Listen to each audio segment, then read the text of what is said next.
from listening to the people who give you the mandate until you fall into the pit. And then you begin to realize that, wow, what just happened? So you see, what you are saying is a reality check on Mr. Afenyo-Markins now. If you listen to the tone of his speech, quite reconciliatory, jokes here and there, humoring everybody, you get a point. So now, there's a reality check. You are just some few hours of going to the spiritually bound seat that you spoke about. Now you're going to sit on that spiritually bound seat. I don't know what will happen to him with respect to himself and the God that he worships. And so, indeed, the brushes that the speaker talks about, they happen with the executive is quite instructive. You see. Indeed. Since you have brought the majority leader's speech on, let's look at it closely. It was characterized indeed by a lot of drama. But Prof, what did you think about his speech as against the minority leaders? What stood out for you in both speeches? So I think largely speeches like this is actually meant to recount what happened in the 8th Parliament, both the lows and then the hard points, and then moving forward what should be done. So I think to some extent, they both highlighted it well, except when it got to the part that Afenyo was actually talking about what the next government should do, who should be appointed and who will not be appointed, and how redundant other people will be. I think that was a little bit of the usual characteristic nature of a speech like that. But if you look at Atuforsen's speech, he actually looked at what has been done, the amount of debt that has been left from the operations of the BOG, the number of currencies that have been printed without recourse to Parliament, the number of total number of taxations. I think what's the name? Total number of exemptions, about $450 million tax exemptions that were required.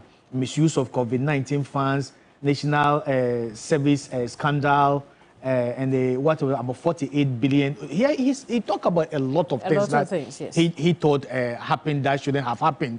But he also highlighted the kind of progress and achievement that they have made, and moving forward, what has to be done in the next Parliament. Afenyo-Markins so started, but it seems his was a little bit, I don't want to say boring. It seems people believe it was just a recap. Somebody even mentioned in a loudspeaker that he's giving a second state of the nation address, because the president just a while ago has repeated, said most of the things that he was repeating.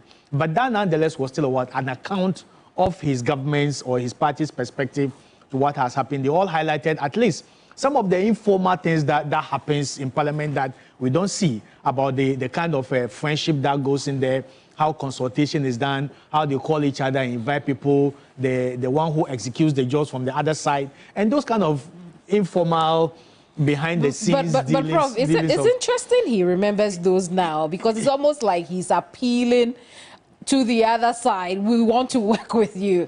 I think it's a very smart it's strategic. See, what he's doing. Most of the things that he was saying were either strategic or he was baiting.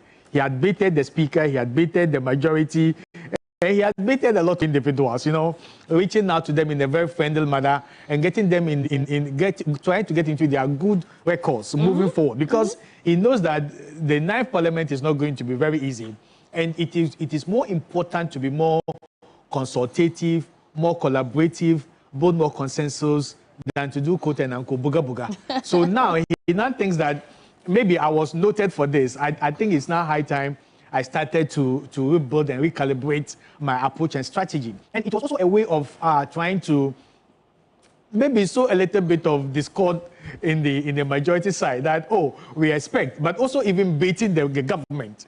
What they want them to do.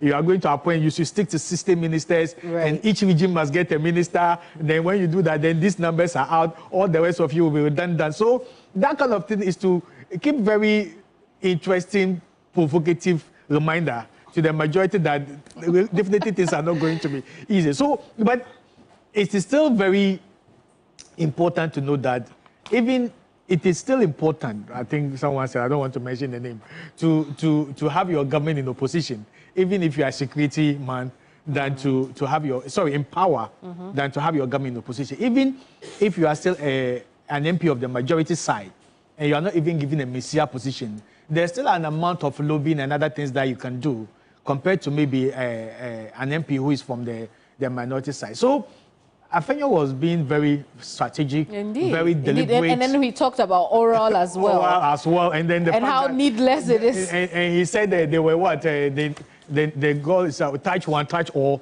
Yes. And they will not sit down and allow. Honestly, most of the things that he is preempting were some of the things that happened under his regime.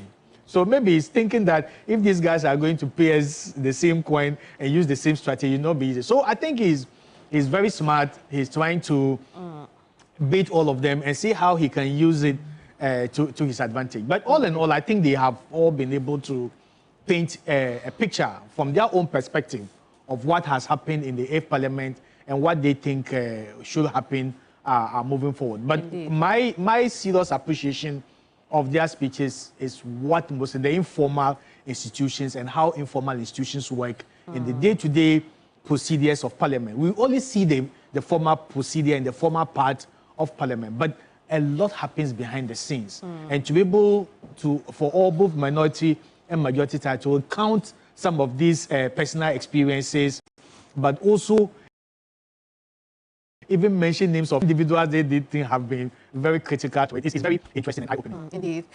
Doc, outside the drama of the majority leader's speech, he talks about two things that are really important: the redundancy and how it could play out in Parliament in terms of the numerical value when it comes to the business of the House, right? And then also he admonishes the more mature and experienced ones who are going to stick around and you know, imbibe in the younger ones the knowledge and experience they have you know, picked up or learned over the years. Let's talk about those two things and how crucial they could be for the incoming 9th Parliament.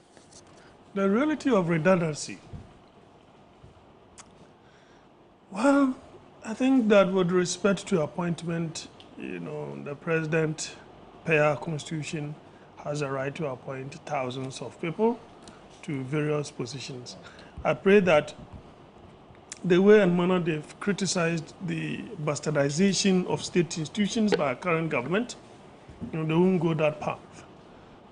Sometimes it's very tempting, because when you have quite a number of people who are redundant and you cannot have them as ministers or deputy ministers or probably as CEOs and so on and so forth, there is that kind of temptation, as it were, to put them in certain places where, you know, the things that you condemned, you know, you'll be compromised one way or the other. I have said that the way and manner Mr. Mahama has started and the way he's been speaking, by virtue of that experience and benefit of hindsight, I think that he's on the path of success. That, for me, is something that I believe you'll be able to do. With respect to this, you know, the team that are leaving, for example, with that vast experience, definitely there is the need for consultation. If you really want to know the standing orders in a rote manner that you practicalize it so that you become more relevant in parliamentary business and on the floor of Parliament, I think that you need to, you know, get to know some of these things, learn the rudimentary, you know, practice of Parliament, so that in a not too distant future you become relevant. If you have issues that, you know, are beyond your understanding, there is the need for you to do consultation, and consulting all those people, you know, will be good. As to whether Afenyo Markins himself did a lot more consultations, I doubt. Question for the boss. I think he mentioned it in his speech that yes, he consulted both the majority side, like Chairman Sabonsu, and even the minority, how Idrisu, Cletus Avoka, and all those people. He mentioned that at times when he's in need of advice, he speaks to both sides, and that has actually shaped him and made him who he is. I think the first part of his speech was to pay a glowing tribute to Honorable Chairman, and I think maybe on hindsight that the way he was overthrown, quote and unquote, maybe he's still not happy about it or whatever it is. Well, but I think it was more about reconciliatory kind of speech and the way he has actually held his hand and then groomed him up to the kind of position that he has been. So I think they both acknowledge individuals and collectives that have shaped who they have become and have helped in terms of advice. I was going to say that on the issue of his tribute to Oseche Mensah, so he's always insisted that where he is in Parliament today is because of him and then Speaker Alban Bagbin. So I guess it will come natural to him to want to do that. But I get where you're coming from. Yeah. He's overdoing it. It's perhaps to appease. Yes, the question is that, look, you don't have to major things that are minors.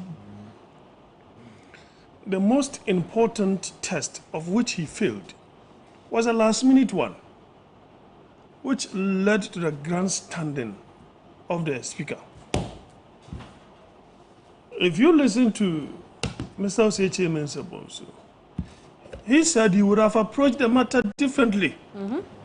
So as a matter of grand importance such as this, you did not consult the former majority leader. You did not. And you could see that all these things, culminated in the defeat, the humongous defeat that the NPP suffered. Because it is often said that government just don't lose in a day. Or it is not just an event. It is a process, an amalgamation of events and incidents, right, that come together to make people decide to vote against you. And all these things would have worked. But there is one particular aspect which is quite reconciliatory. He says that, look, becoming a majority leader, he might have stepped on so many toes. He's taking this opportunity to say, I'm sorry. That is a very smart move of a politician. He is building bridges of, bridges that will lead to some kind of pacification. He is pacifying people who have meant to undo him, to teach him a lesson, to show him why his power, why you see that he's nobody. Because all of a sudden, the ever Afenyo-Markins, the flamboyancy associated with his language and speeches and presentations, the fervor associated with his speeches, the bravado, the belligerent aspect, right, of those, the belligerent posturing of Afenyo-Markins, where have they gone to? That's a reality. You see, that's a reality. But you see, yesterday it was this. Today it is this person. Tomorrow it will be you. That is why I get that reassurance from the speeches of Mr. Mahama, ever since he won the elections. When questions are posed to him, you will see that this is someone who is talking from experience, as it said in a local palace, that he who has been bitten by a snake, when he sees a snail, or what is it called? A thread or rope. he panics. Yeah. Right? Because of the bitter lesson that he learned. And Ischylus will tell you that man only learns after suffering. Man only learns after suffering. And it is only when you have suffered, that is when you learn some lessons and make sure that you don't do the wrong things that you did in the past. You cannot repeat that. I see. Indeed. Right. And then the last person we'll look at before any other issue will be the minority leader, who went straight to the point, reminding the majority side of some of the things that they should have done that they couldn't do, essentially reminding them of their failures, so to speak.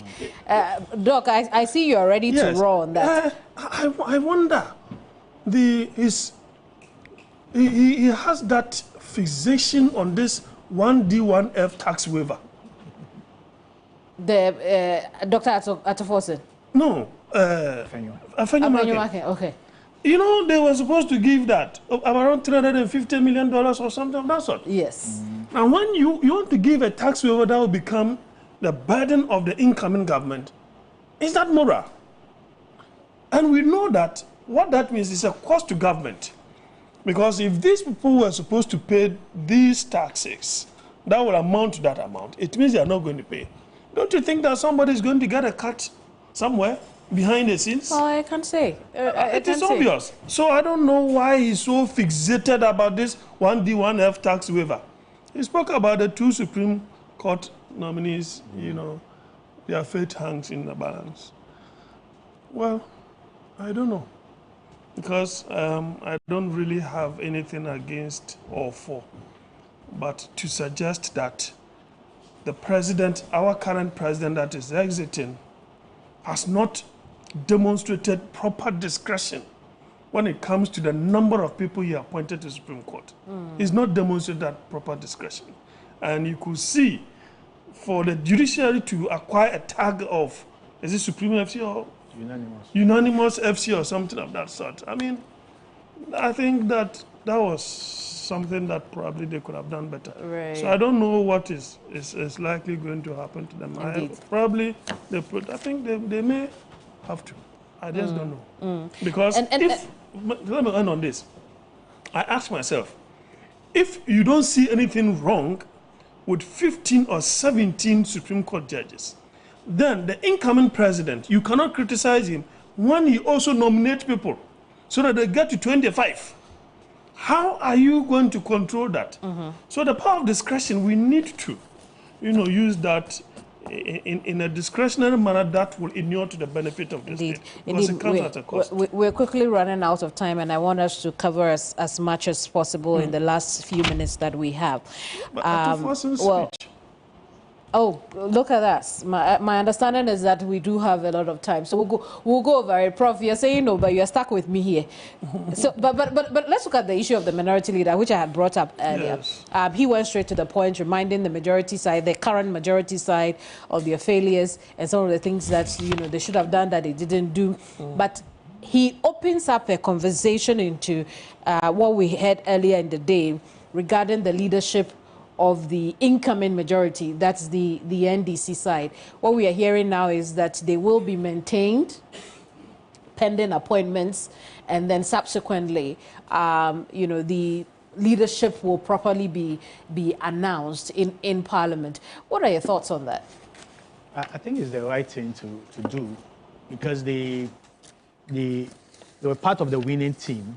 If you look at the last part of the work of the minority in Parliament, and Atu Forson actually was very categorical that he was single-handedly being persecuted, quote and unquote, because of his standing his grounds to most of the things that the executive and the majority wanted to do. So I think they had done a lot in actually keeping the majority party and the government in check and making sure that the right thing was done. So they are the winning team.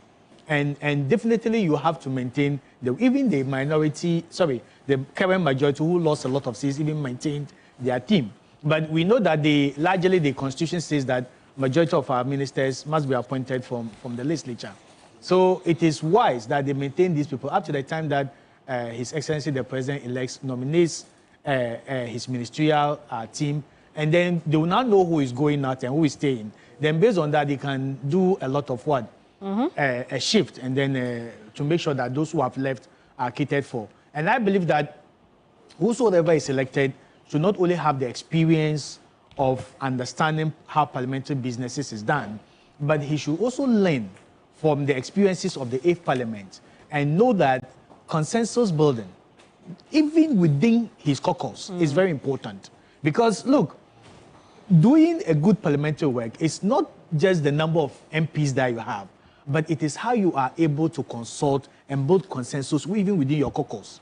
If you are not able to build consensus within your caucus, then you give an opportunity to the other side of the aisle to be able to lobby and beat other people in your camp and to be able to get them to their side. So largely, whosoever is going to place this current leadership definitely will first of all have to make sure that his caucus and colleagues MPs are consulted to the best of their knowledge. Yes, I know there are some information which is on a need-to-know basis, but to the majority of extent, there should be that kind of consensus building. They should also link also more to the party that they work with. But more importantly, they should spearhead and champion the interests of their constituents. Because at the end of the day, that's where you go. They will retain you or they will kick you out of Parliament. So it's a kind of a delicate balance between the 3 levels of representation, but more especially build more consensus within your rank and make sure that you listen to the needs and the challenges of MPs. If they make complaints, you try as much as possible to see how you can deal with it. If you read Manasseh Azure's books about how the outgoing speaker was elected, It was more about looking at dissent and grievances in the other camp of the caucus, and then tapping them and going straight to them. Why didn't they go to other MPs and do that? If I want to get people from my side, this person has this grievance, and then you target them. So the first thing you have to do is not so much about the number of seats you have, but it's so much about keeping your team together and making sure that the right thing is done. Then consulting more with your grassroots and constituents, but also to some extent linking up with the party. It's very important because when you look at the arrangement of the organs of government, yes, they are all independent in their own rights, but political parties play a lot of role in this kind of arrangements in parliament. They could write and change the leadership, as we have seen happen in the 8th parliament. They have a lot of things to do. So there's an element of consultation because political parties win elections based on their manifesto. And definitely implementing the role of legislature is crucial in implementing some of the manifesto promises that they have promised Ghana. So there should be that kind of linkages. So by and large, when His Excellency the President-elect begin to appoint his ministers, we'll see which MPs will be kind of more emboldened. But I was also looking at it from a very different perspective. When Honorable Afenyo Makin says that there will be a little bit of redundancy because President-elect is sticking to only 60 people, I was also thinking it's a lot of opportunity, especially for the incoming MPs, to stay in Parliament, learn the work of parliamentary businesses, and spend more time doing parliamentary business. If you look at most of the challenges we've had in the Fourth Republic, it's because members of Parliament are overburdened to some extent with what? Executive responsibility. So they are appointed as ministers, but they're also MPs in Parliament. There's a lot of absenteeism because they are doing executive business. So if you have most MPs staying in the House, they'll be able to have enough time to do parliamentary businesses and to serve their constituents more. So that's also a flip side. It's good for the people. Of not them going out. Yeah. I see. Doc. And I think it's also even part of the Constitutional Review Committee's recommendations, looking at that kind of a dual responsibility that MP play. And I think this will be able to deal with it to some extent. Yeah. To some extent, indeed. As long as MPs are made to attend funerals, pay huge donations, attend weddings, right? Pay donations, go to church, give harvest. If they don't have any extracurricular activity, they will struggle. You see, they have taken a burden onto themselves. And it is all because of the way we've done the politics. Because the MP is not a development agent. He doesn't take your tax. So if your tap is not flowing, why is it the problem of the MP?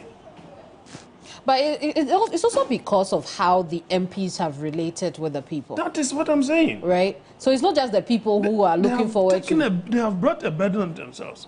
You see, MPs can only survive naturally if the party that is in government, they come from the same fold, right? And the central government does well. If the central government performs well, the positive impact will reflect on these, MPs.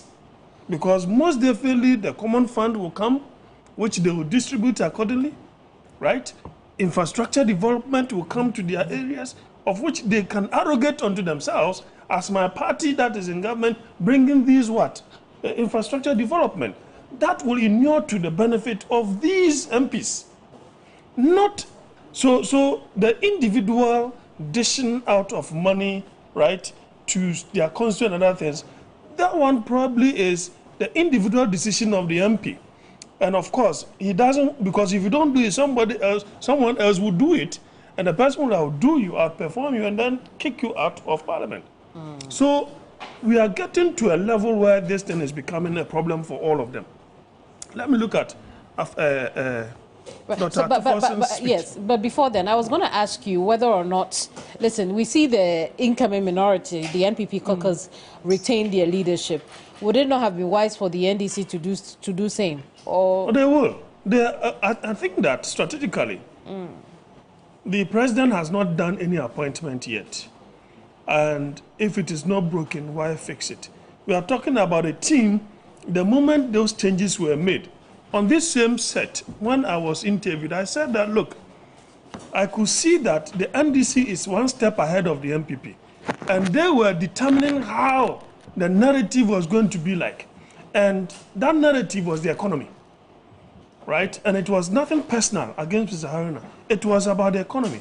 And so to be able to, you need to assemble a team that will tackle that. Already, Dr. Atuforsen, right, was in fact, a thorn in the flesh of the MPP. Before he became the minority leader, he was always one step ahead. He was telling us that government ought to go to the IMF. They declined. And yet what happened? Later on, we went in clutches. Right. So the guy was one step ahead of them. In fact, you could see that he was more read. He knew what he was saying far better than the finance minister, Ken Ofori-Atta, then. So there was the need to unsettle him. And that is why he speaks about the political persecution, not prosecution. I see. So the moment that particular charge came up, on this same set, I said, this is a trump-up charge, and it is politically motivated, and it is likely to fail. Very well. Let's take with tonight, right? Your expectations of tonight. We know that when the 8th Parliament dissolves and the 9th takes over past midnight, Ablekumanos will not be there. Do you expect some drama today? What's your take? Well, I think that the MPP has quite a insignificant number that there wouldn't be any drama. The NDC had significant number that there wouldn't be any drama. So I don't expect any drama. I think that the procedure will go on smoothly as it should be. Those issues will be tackled along the line. But we won't have Ablekumanos. Does that bother you? Well, it is the Supreme Court will have to tell us when they were able to deny Asin North of representation, but then of SAL as well. But then when it got to another person, said, oh, they need representation. So maybe they will have to tell us whether, the period in which they will not have any representation will not affect, the representative politics of Ablekumanos, so to speak. Indeed, Prof, you have the last word in this session. I think all this has deepened our democracy, and no matter the challenges that we face as a country, we have always been a shining example to other countries in the continent, the way we practice democracy. I'm not saying we are there yet. There are a lot of challenges as we learn, but I think I'm really proud as a Ghanaian how far we have come in our democratic choice that we have made as a country. And I still believe that there's a lot of improvement, and definitely one day we'll get there. Expectations tonight? Yeah, I think it's going to be a smooth sail. Smooth sail? Yes, smooth because sail. If the minority bring anything, they will lose everything. So I think... Quickly, we have to go. Those who have been declared to have won, as to whether they may be allowed in Parliament or there will be some injunctions slapped on them. Looks like we have to wait and see, right? That is where it's a grey area. We'll adapt to that approach. Professor Ali Duseidu, Dr. Jonathan Asante-Ochoe, thank you, gentlemen, for joining us here on our coverage today. I hand over to the gentleman on the other side. It's been 6 hours already? Yeah. That came quickly. Yeah, that's how the clock is ticking for this 8th Parliament. They have fought less than 6 hours to die, literally. So, and this is the place to be here on your election command center. Absolutely. And so as we count down to the demise of this 8th Parliament and the inauguration or the birth of the 9th Parliament, we'll bring you everything you need to know. My name is Alfredo Kansi.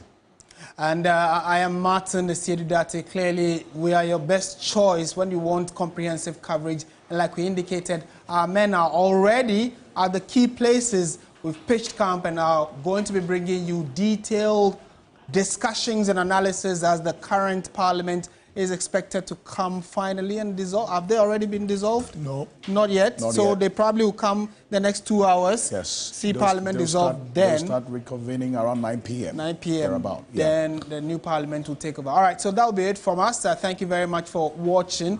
However, News 360 will be coming your way to bring you a comprehensive coverage of everything else happening beyond what we've been bringing you in the last 6 hours. So you do want to stay with us. And I'm Joseph Akapole, the Cavalry Electrons News.